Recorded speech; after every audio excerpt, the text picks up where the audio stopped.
My kids, when they were little, they always wanted the biggest. And I mean, of like whatever. Just, it had to be the biggest one, whatever that was, the biggest serving of ice cream, the biggest cookie, the most chips, the biggest helping, the most juice in their cup. It had to be the biggest one. And I think all kids kind of have this in them. And for sure, our kids would measure the way they measured their size was in relationship to what their siblings got. So it didn't matter if there was a lot. If it was less than what their siblings got, it wasn't enough. And so there was always this battle of like, they would say, is this one mine? And be pointing to the biggest one, or like, I need a little bit more. Mine's not as big as so-and-so's. And there's always this kind of battle we found. And so like all good dads, I combated this thing with trickery and intrigue. And so one of the things that I like to do is I like to give the largest portion to the one who's served. So purposefully, if someone was willing to hand out, the bowls of ice cream, then I would give them a little bit more for them. Or if I noticed that someone was being generous or sharing, then I like to give a few more candies in theirs. Or actually another thing we did, which someone reminded me of in between services, was whoever cuts the thing, the other person gets to choose, right? And you've never seen someone cut it so fairly.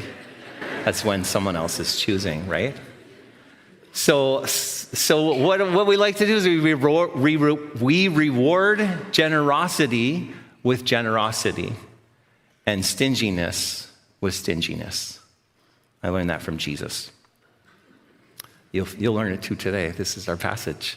We're in the middle of a sermon. We're catching Jesus just mid-sermon. I've called this kind of series the Dissident Manifesto, and it really is like a series in a series. We're in the book of Luke, but we're in a sermon of Jesus, and we've broken it down over a few weeks, and we're in part 3. So if this is your first Sunday with us, you need to go back and listen to some other parts to catch up. Jesus has begun to cast this vision for new creation living. And so we started with what does it look like to be in kingdom alignment? And we use that word blessing to talk about kingdom alignment. That's a way of being in alignment. And then last week we talked about the impossibly high bar of radical love. And what would it look like to live that? And when we understand it, the whole sermon Jesus preaches is a blow to us. It's a blow to our human defaults and our comfortable, smug morality. Jesus shakes our paradigms, our views with his description of radical kingdom life, this life of active opposition to the worldly system. So let's read where we're at. We pick up in the middle. This part's really light and easy. Do not judge, and you will not be judged. Do not condemn, and you will not be condemned. Forgive, and you will be forgiven. Give, and it will be given to you, a good measure, pressed down, shaken together, and running over, will be poured into your lap. For with the measure you use, it will be measured to you. He also told this parable. Can the blind lead the blind? Will they not both fall into a pit? The student is not above the teacher, but everyone who is fully trained will be like their teacher.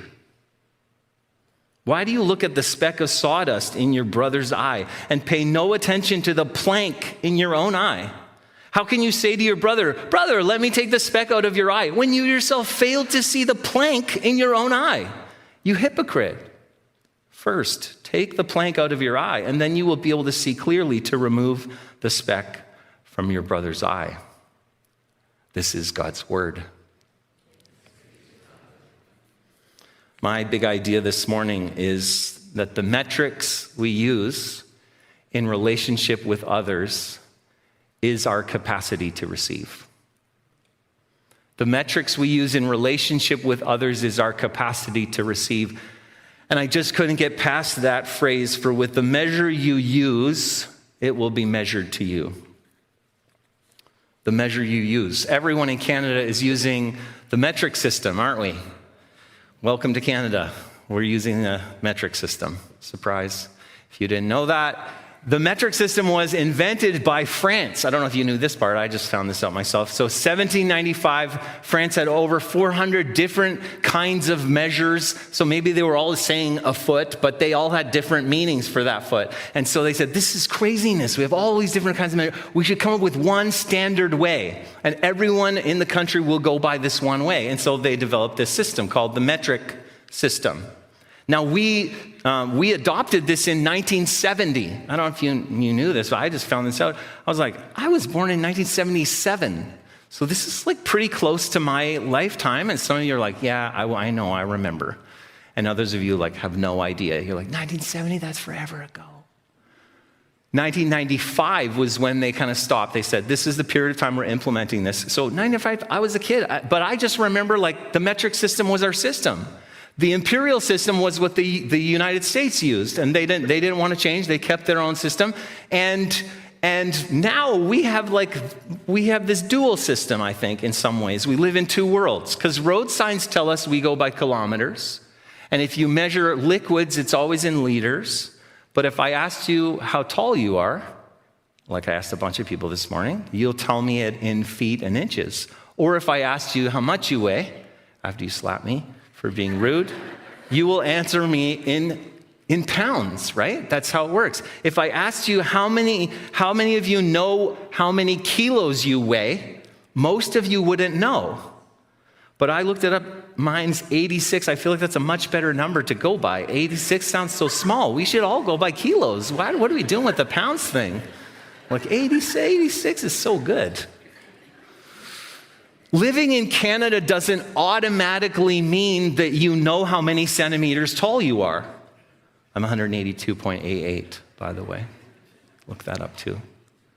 You might not know just because you're Canadian and we use the system. Your choices and your everyday living will determine your system of measurement. The one you actually use is your system of measurement. This is about you. You decide. You affect this. You and I have a measure. So the question is, do you know what measure you're using? So for lack of other terms, I'm going to use the two systems Jesus talks about to be called the stingy system and the generous system. So you know which one's the good one and the bad one, right? The first system Jesus talks about is the stingy system, I call it. The units of measurement are judgment and condemnation. And this is really an extremely popular system. Most of us are born into this system, and we use it a lot. It's really to dish out our compassion and our mercy and our forgiveness with stingy measures. We judge.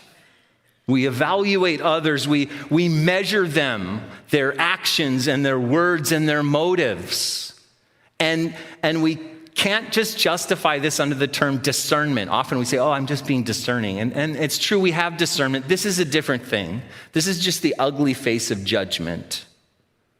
We judge appearance. We judge behavior, and we're stingy in our assessment. We judge hearts. We judge intentions, and we're stingy in our measures. The problem with judgment is that we're very rarely comparing apples to apples. I look at someone's life and I think, oh, why aren't you more like me? But we don't start in life at the same spot. It's not like a race where we're all on the starting line and we all start going. Life is very different. Some people start at minus 50 and some people start at plus 200. So it's unreasonable that we would measure each other in comparison. It doesn't make sense. And we condemn one another. We have this tendency to become judge and jury. We take our judgments and then we lock someone in place with those judgments. This is how you are. This is how you'll always be. You won't change. You can't change. And we lock them into that. And that's our condemnation. James 4:11 and 12 says, brothers and sisters, do not slander one another. Anyone who speaks against a brother or sister or judges them speaks against the law and judges it. When you judge the law, you are not keeping it, but sitting in judgment on it. There is only one lawgiver and judge, the one who is able to save and destroy. But you? Who are you to judge your neighbor? The other system I'm calling the generous system, and the units of measurement would be forgiveness and giving. The generous system is less popular, and it's not our culture's default system. I use the dump truck to picture the lavishness of it. Just if you picture that, beep, beep, beep, just dumping something on top of you, it would be like, that's a lot. It's lavish. This is to offer our forgiveness, our compassion, our mercy in lavish proportions. So every time we use the generous system, the practice is to forgive offense for those who are in this system. We forgive offense every time, whether it's a little one or a big one, whether it's the first time or a repeated offense. Now, I do want to define forgiveness because it can mean different things to different people. So what I mean when I say that is the practice of releasing people to Jesus who've wronged us. This is forgiveness, is the practice of releasing people to Jesus for justice. It means I'm not going to take justice into my own hands. I'm going to release them to Jesus and allow him to work justice on my behalf. We're not ignoring problems. We're not having boundaries, but we are releasing people to Jesus. This is the practice.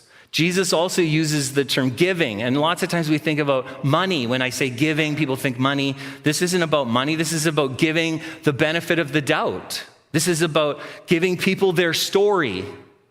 Everyone has a story. Giving them an opportunity, giving them a chance to change. And humility is the essential lubricant of the system. It's like humility allows us to live and work within the system. James 4:10 says, humble yourselves before the Lord, and he will lift you up. Now, at this point in my sermon, I was going to think of a really great illustration. I was like, I'm going to think of an epic forgiveness illustration. There's so many stories where you're like, what? How did they forgive them? That's crazy. Unbelievable. And I even thought of some good stories. I remember a guy coming to our church years ago he was a missionary in Kenya, and terrible things happened to his family and to him. He was left for dead, and he forgave his accusers. And I was like, oh yeah, I'm going to look up that story. And then you know what? I felt a check, because I thought, yes, some or even many of us might have an epic moment where we need to forgive. But actually way more, this is about your everyday moments. This is about all the little things. This is about your spouse, your marriage. This is about your kids. This is about your parents. This is about your friends and coworkers and neighbors. All those little moments pile up, and we're called to live generously toward others. Not only do we struggle as we evaluate others, but Jesus says we have trouble when we measure ourselves. He uses this picture in verse 41, 42. Why do you look at the speck of sawdust in your brother's eye and pay no attention to the plank in your own? I just picture it's like you've got the plank and I'm coming. Oh, honey, I'll help you. I'll get that speck out of your eye. Like, bam, right? I did that to Garth in the first verse. At least he's wearing glasses. He's protected from the plank. Do you know the word for plank is actually, it would be better, the beam, the wooden beam that holds up your house. That's like the wooden beam that holds up your house is like in your eye and you're trying to get a speck out of someone else's. It would be ridiculous. It looks ridiculous when I do it. I was also thinking about blind spots. For all of us drivers, we're driving, and many of us have had this happen. You put on your blinker, and you're going to make the turn. You check your mirrors, and then you start to go. And then if your training kicks in, at some point as you're starting to go, you do your shoulder check. You should do a shoulder check. And if you do that, and there's somebody there who is in your blind spot, suddenly you correct, right? Maybe they even honk at you. And they drive past you, and you're like, I'm sorry. I did see you. We didn't get in an accident. Cars today, they have all the beep, beep, beep, beep. It won't let you do it. You'll know, right? You crash into someone, that's on you now. Because your car is trying to help you. It's trying to help you see your blind spot. Because we all have a blind spot in life. We have these places in our life. We're living, we're doing things, and we can't see things in our own life, the way we interact or the way we do things. We need someone to help us with that because we don't see it. That's the definition of a blind spot. It's an area you can't see. 1 Corinthians 11:31 says, if we judged ourselves truly, we would not be judged. But we just can't. Now, this isn't about beating ourselves up or feeling just bad about it. It's about humbly assessing our own hearts Jesus says that we should see our own issues as a log and the issues of others as a speck. But the problem is that we tend to see our own issues as the speck and the issues of others as the log. Wow, they're so big, those people's issues.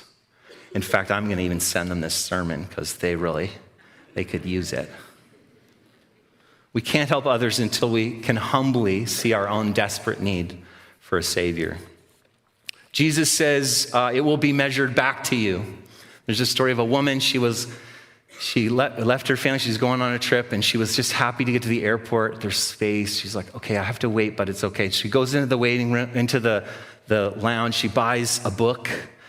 She's like, buy a bag of cookies. She's like, I'm just gonna relax. So she sits down and she's just, this is so nice.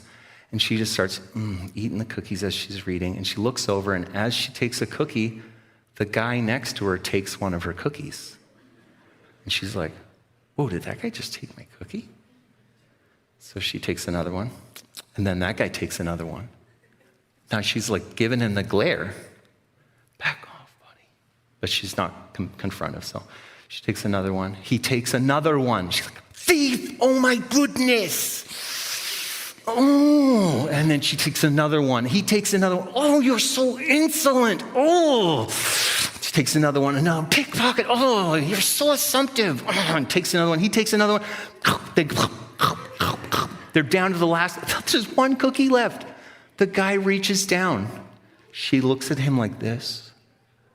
He breaks it in half and gives her half. She's like, takes her stuff, she like storms off to the gate, gets on the plane, empty seat beside her. She sits down. She opens her bag, she gets her book.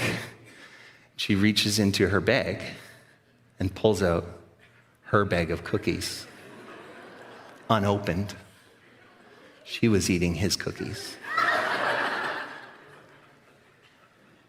So who's the thief? Who's the ingrate? Jesus says, for with the measure you use, it will be measured to you. I'm not sure if there's a verse that scares me more than that one. The boomerang principle is that the measure you use can be used against you. Now, I was outside earlier, and I was trying to figure out who the tallest person in our church is. So I was measuring a lot of people. A lot of you failed. And I didn't get to a 7-foot person, but maybe there's one. We'll see. But I was thinking about this, and I had this imagined moment where I'm standing in a long line, and it's a single file line, and we're waiting. There's a door up ahead, and I realize that I'm waiting in line for the reckoning, for the great day of the Lord. And the door opens, and someone goes in, and we all file forward. And as the door opens at different points, I can sense the presence of Yahweh, His glorious presence, the justice and the righteousness, the holiness of God pours out. And it's exciting and also a little bit scary. And we just keep moving our way forward. And then at some point, I realize I'm holding in my hand a ruler. And I look around, I realize everyone's holding a ruler.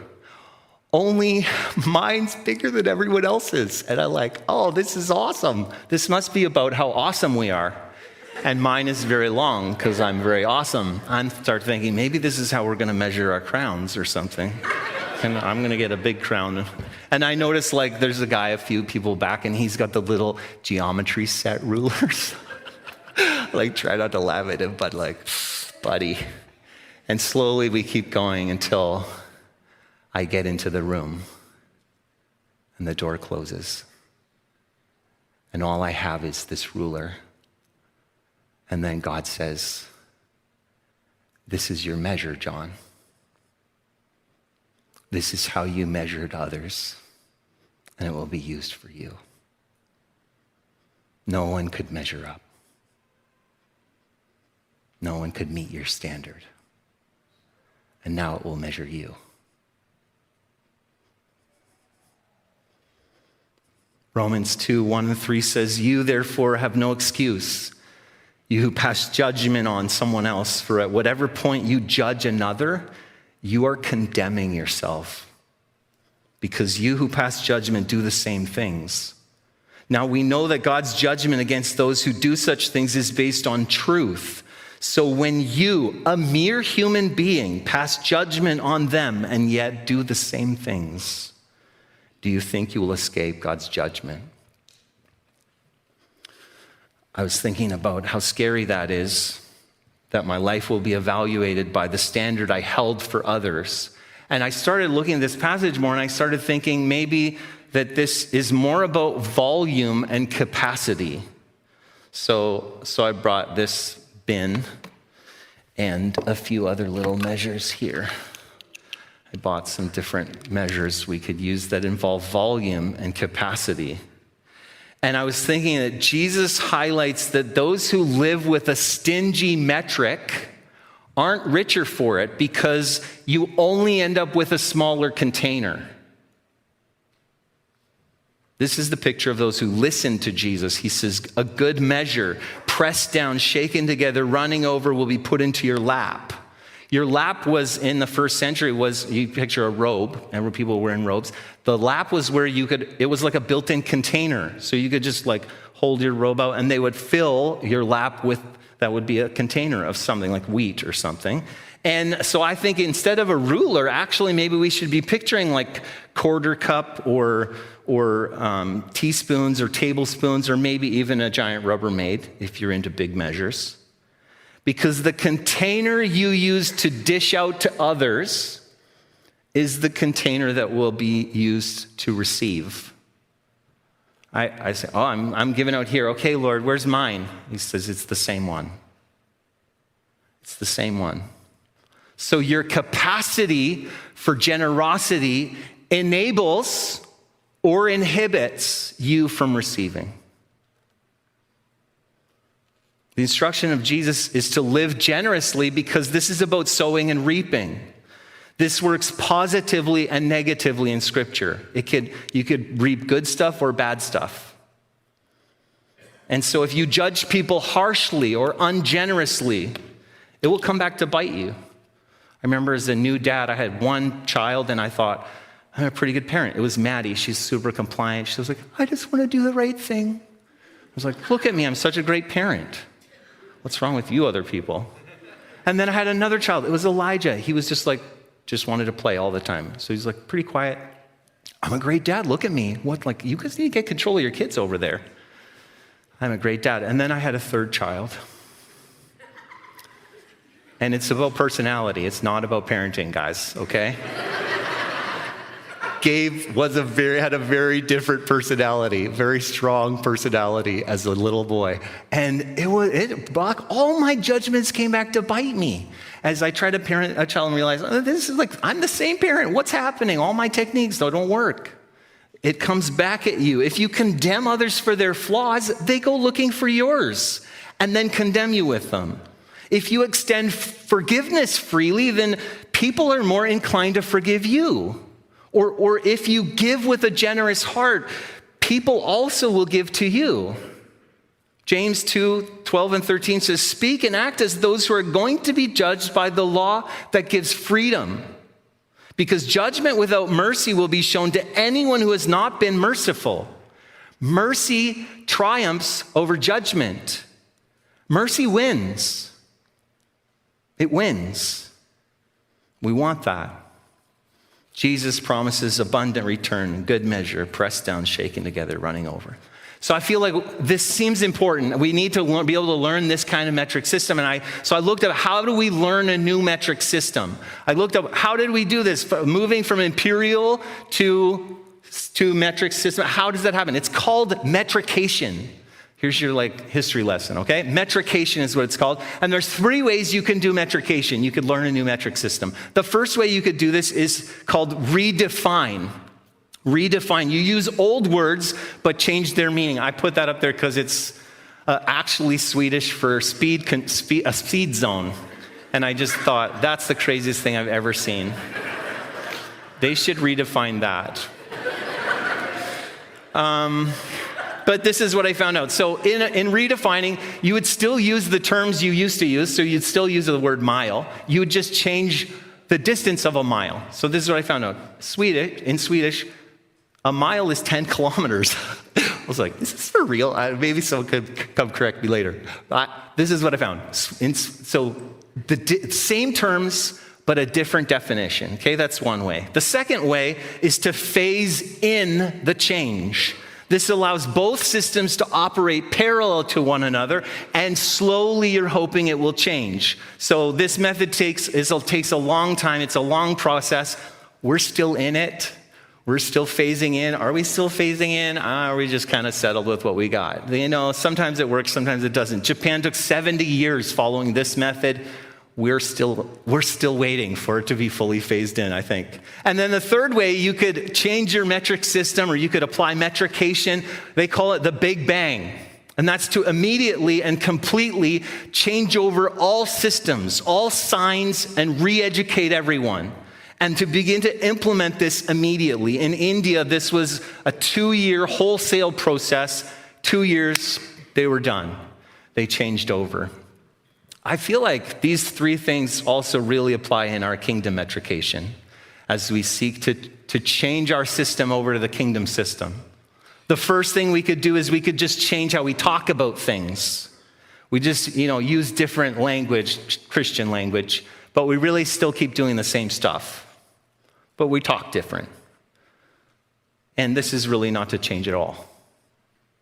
Secondly, we could try to phase it in. We could work harder. We could slowly, just do a little bit better. Just try not to judge as much. And we're really trying to work at this morality thing.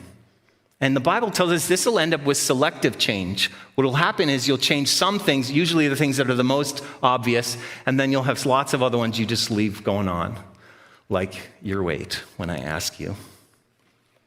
Same thing. Thirdly, we could be completely changed. Wholesale, without reserve. A full transformation. This is what Jesus is inviting us to. Jesus came to proclaim the good news of freedom and transformation. In John 3:17, Jesus says, "For God did not send his son into the world to condemn the world, but to save the world through him." And we see Jesus not coming to condemn, which is surprising when he's talking to tax collectors and prostitutes and a thief on a cross. It's surprising that he doesn't do that. Instead, he takes the condemnation. He takes upon himself the judgment that was for us. He died so we could be set free and offers his Spirit to come and change us.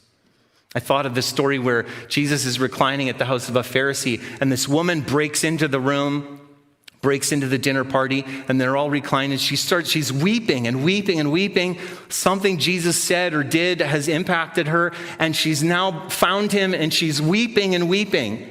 And her tears all over him, and then she begins to wash his feet with her hair. She doesn't have a towel, she's using her hair. Like such an intimate thing. And the Pharisee who's watching this thinks to himself, doesn't he know who this is? Who's touching him? We all know who this woman is. And Jesus says to him, the one who's been forgiven much loves much. The one who's been forgiven much loves much. God has forgiven us, so we must forgive. Jesus gave his life as a ransom, so we give. God is pouring out unmerited grace on people, whether they respond to him or not. And so we also live generously with our grace. Mark Buchanan says, generosity predisposes us to hear the gospel, and the gospel awakens in us generosity. Now the question comes, who do you follow? Jesus plops this right in the middle. And I was thinking about how I like to follow my navigation a lot, and how it's led me astray a few times. Once I was driving through Vancouver, and I ended up, it's like, oh, shortcut. And I went off, and then I ended up on a dead end. It was a dead end. I could see the other road there. It's blocked, and Siri's telling me to keep going. Like, I'm in a dead end. She doesn't seem to be able to see this moment. And I feel like that, the blind leading the blind. Here I'm just like turn right, turn left. And the question comes, who are you following? What do you follow? Because we're all following someone or something. Just listened to a message about this. We're all following someone or something. You might not know it or not, but it's true. And so the question is, who or what are you following? Jesus offers to us that we would come and follow him. We would embrace and live this kingdom life and find abundant life as we do it. But the way we embrace kingdom metrics is by embracing Jesus himself and allowing him to come and transform us. In conclusion, the metrics we use in relationship with others is our capacity to receive. We've all have a measure that we're using in relationship with others. And it is the same measure that we will use to receive with. And we can embrace a new kingdom metric. I would like to trade mine for this one. As we follow Jesus and allow him to change our hearts, God's forgiveness to us opens up a new capacity for us to live generously with others. Would you pray with me? Jesus, so hard, so challenging, your teaching. It's just so difficult if we really think about how we would live this out. And so, Lord, I pray that you would come and you would help us by your presence here with us. You would work in our hearts, you would be specific so that we can begin to live for you and begin to live your kingdom and experience all the joy of being in alignment with it and with you. So I ask, Lord, that you would come and you would help us, soften our hearts, enable us to hear and apply your teaching. And thank you that your Spirit, alive in us, offers to change us by your power, not ours, and that this is what it's meant to look like, transformation because of you. We thank you for how you set us free and how you offer to finish what you start in us. We love you. Amen.